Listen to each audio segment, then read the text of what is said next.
Here we are once again at another submission for the 100-day art challenge, and again it is a micro portrait. I'm starting off with ink as always, and this one is going to be a bit of a tricky portrait compared to the others for a couple of reasons.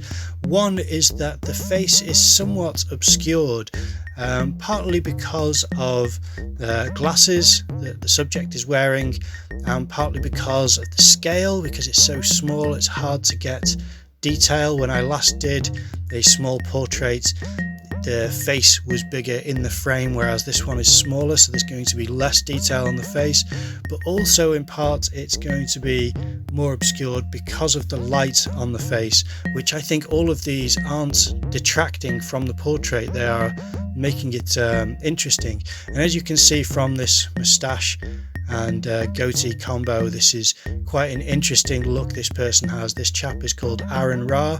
I think he's a very interesting character. I've listened to him several times doing talks online, and I thought that when I saw this image of him, it would be easy to use him as a model for the challenge, because he just has a very distinct look, and I find it very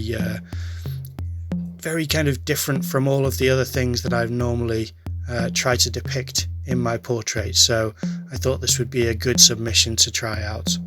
It's always nice to have longer hair to work with for a portrait, because it's a little bit different from the other hair on the models that I've used before.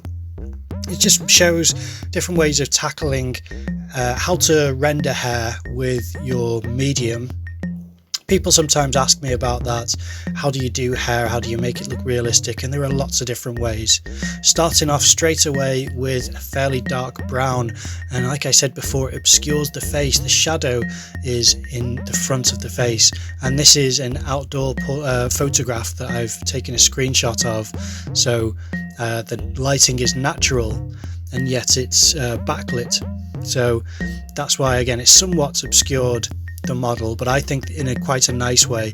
If the lighting was always consistent with every model, I don't think I'd have this nice variation throughout the different images of the people. So I've got now a medium pink that I'm pushing into this brown, and it may look weird and unnatural, and it is a weird and unnatural combination, but you have to trust the process, and a lot of making art is exactly that, trusting the process, because when you make certain decisions you'll think that's not right, that doesn't look good, but you just have to push through.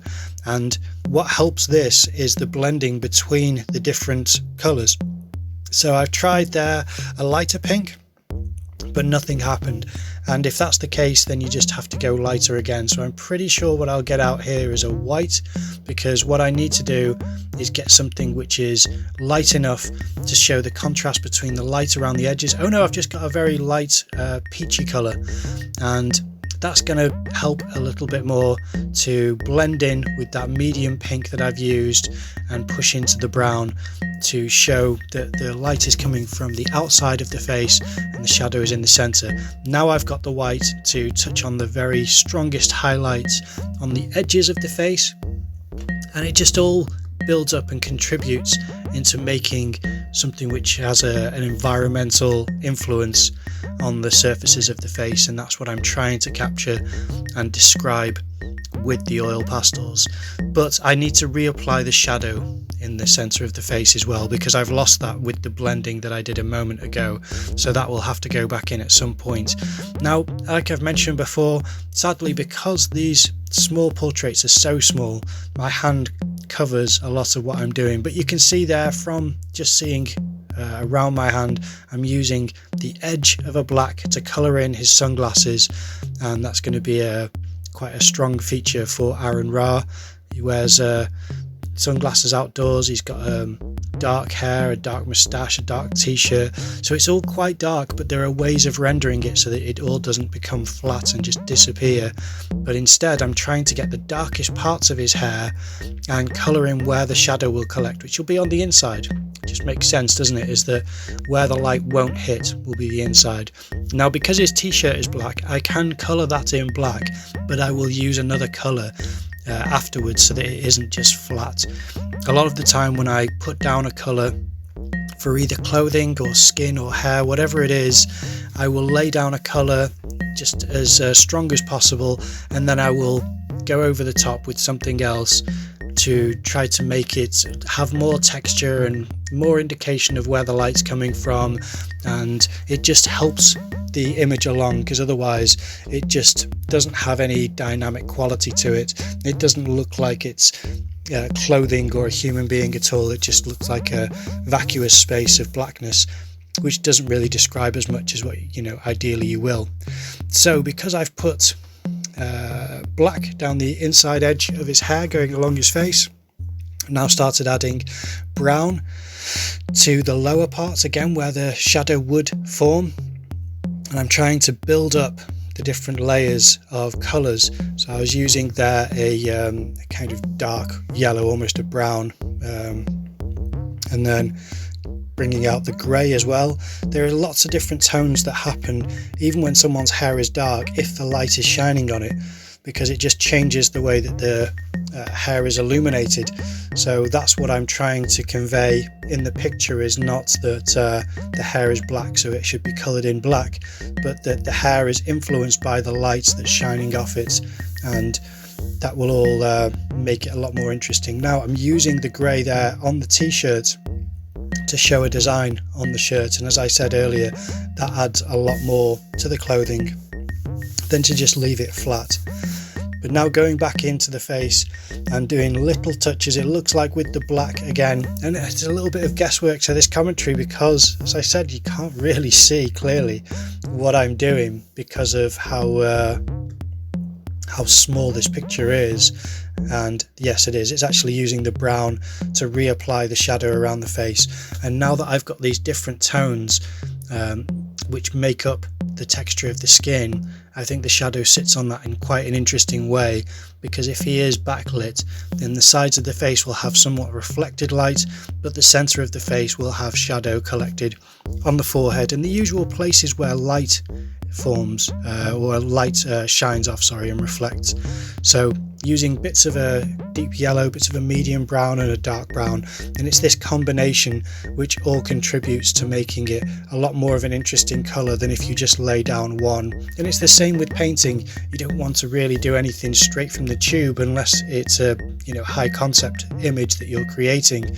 And using the grey here, I think that's going to be on the glasses to do a bit of nuance and take the picture away, because it's such a small picture. All of these crumbs and flakes from the oil pastels collect on there and just make it hard to see what I've actually done and what I'm trying to achieve, so I had to brush them off. And then when you come back after it's been cleared, you can see what you're left with and what you've got to do still on the surface. And I'm using a medium peachy pink there to again create a bit of a blending effect, and gone back to the yellow. All of these colours create a lot more interest on the surface than if I were just using say 2 or 3.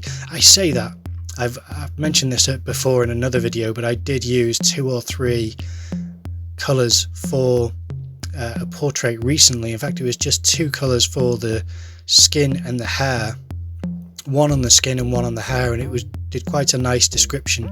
Actually, the colour for the hair was a darker brown, and I used that on parts of the shadow of the skin as well.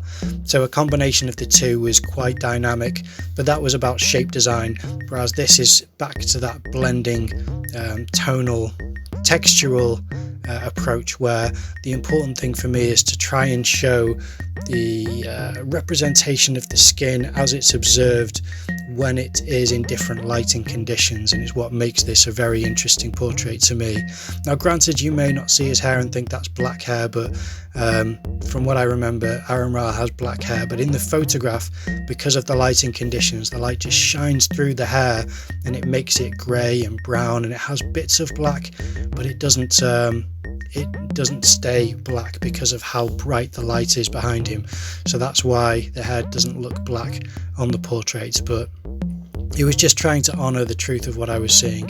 There's me trying to pick off some of the crumbs that are on the surface there, but I think already it's quite a nice portrait. You can see the face, the glasses, the expression and the light, and I think it is quite a strong image because of his features and his style.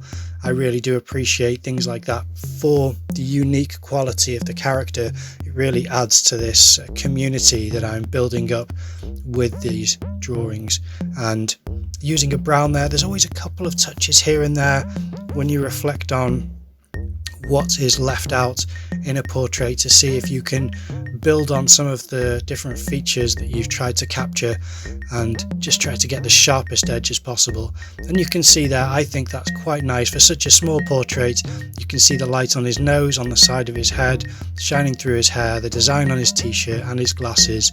And here we go, just a little bit of cleanup for the last couple of moments. Who knows what I'm using? I'm guessing it'll be a black to clean up parts of his t-shirt, because there are parts that could be cleaned up there with the hair coming down to describe, yeah, that's what it was, to describe certain parts of that, just cutting in to certain little bits. And it's such a small pastel, the oil pastel of the black. That's why I'm gripping it so much with my tips of my fingers, and you can't really see it. So I just did the tops of the hair as well. And there he is, Aaron Ra, depicted in oil pastels.